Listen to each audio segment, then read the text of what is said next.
So for the beginning, I actually started before Lost Mine of Phandelver. What I wanted was the characters that the players were bringing into Lost Mine of Phandelver, I wanted to have survived something. I wanted them to have gone through something and shown some sort of resilience in the face of danger to make them sort of earn their place as adventurers. So what I did was called a 0-level funnel.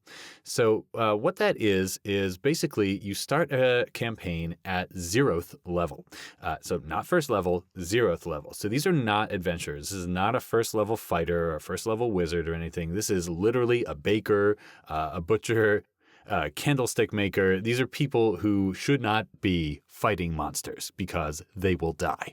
And so what you do is you give each person 4 of these characters. I just randomly pre-generated them using an online character generator. And I gave each player who was sitting at the table 4 0th level characters.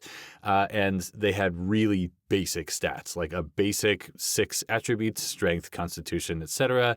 And they had a job like baker, candlestick maker, whatever. And then they had a blank for the name.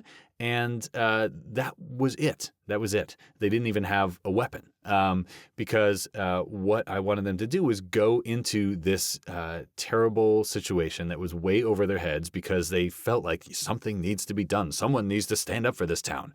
And we need to go fight the evil that's out in the woods or in the temple or the mountains or wherever. And so what they did was they went out to find this source of evil and eliminate it. But of course, since they all had, 4 hit points and basically no weapon, they would, basically could sharpen a stick or use a rock and deal, 1d4 damage or possibly 1d6 if they were strong. Most of them ended up dying. And that's what would normally happen if a bunch of orcs or goblins or beast men were invading your town and you sent a candlestick maker out to investigate. The candlestick maker would die. And that's kind of what I was going for.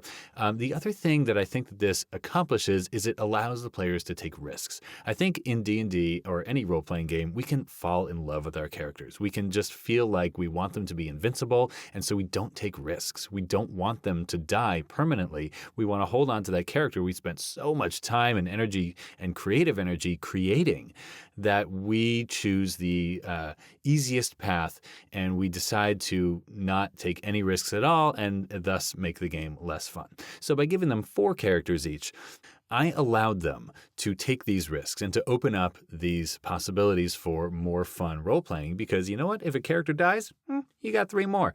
And I actually planned for and hoped that 3 of the characters that each player controlled would die so that they'd be left with 1 character at the end who would go on to become a first level whatever.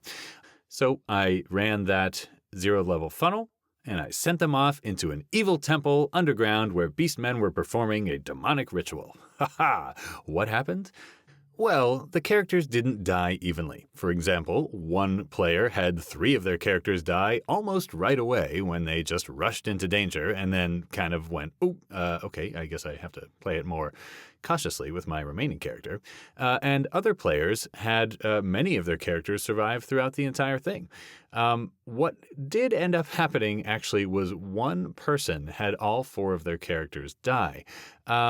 And we sort of fudged some shenanigans so that one of them actually ended up being healed. Although what we could have done was taken 2 characters that survived from player A and had one of them stay with player A and one of them go to player B, whose characters all died. But, that's not what we did, and it's all about having fun, and ultimately it was a 0th level adventure, which was kind of silly anyway, and so it all worked out. So at this point, they go in and they stop the ritual miraculously, and they save the town, and now what we have is 4 first-level characters, and they can choose the class that they want to be. And then, emboldened by the bonding that they all did on this horrible adventure, they all set out to new adventures and new horizons and become a party. Ha ha! Success.